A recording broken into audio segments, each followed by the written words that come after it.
High level 1 and 2, we're going to learn a Scottish Strathspey today, which I think is a Highland Strathspey, but it's not really a pipe tune, it's actually like more like a fiddle tune.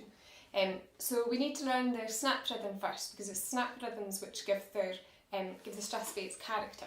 So you're looking, if you're using the music, you're looking for anything which has a semi-quaver first, followed by a dotted quaver. So your semi-quaver, remember, is the one with two tails or two lines coming off the top. If you're doing it by ear, your snap rhythm is whenever it goes, rather than, which is a bit closer to a hornpipe sort of style. So to do your snap, we'll practice that first and we'll do it on an open D. There's kind of two ways to do it. So you want to give the first note quite a quick bow, regardless of how you do it. And you want to go quite a short bow. But you do it with so much force that when you do the next note, you're going to lift into the air.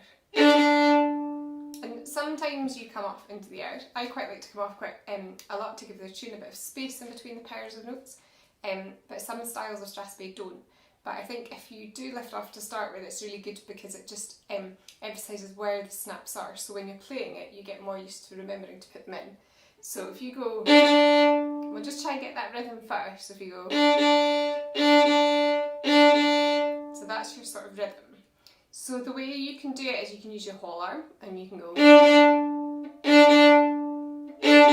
So we can try that after 4. So 1, 2, 3, 4.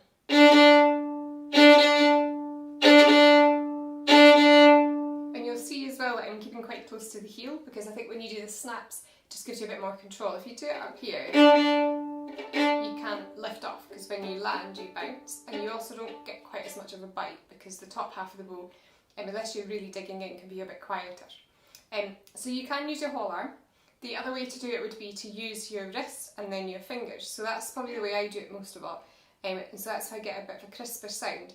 So when I do the down bow, what I'm kind of doing is keep my arm still, but I'm sort of flicking the wrist or the fingers down. You might find your pinky goes a bit straight, so you go like that. So the actual arm isn't going at all, but then the arm helps on the up bow.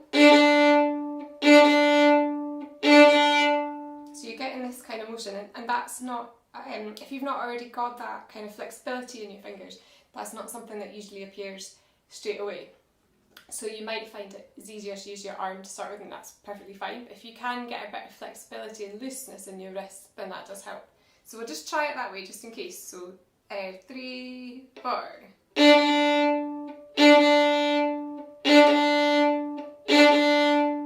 So that's your 2 different ways to get your snaps, but the main thing you want today is just to have a clear snapping sound all the way through.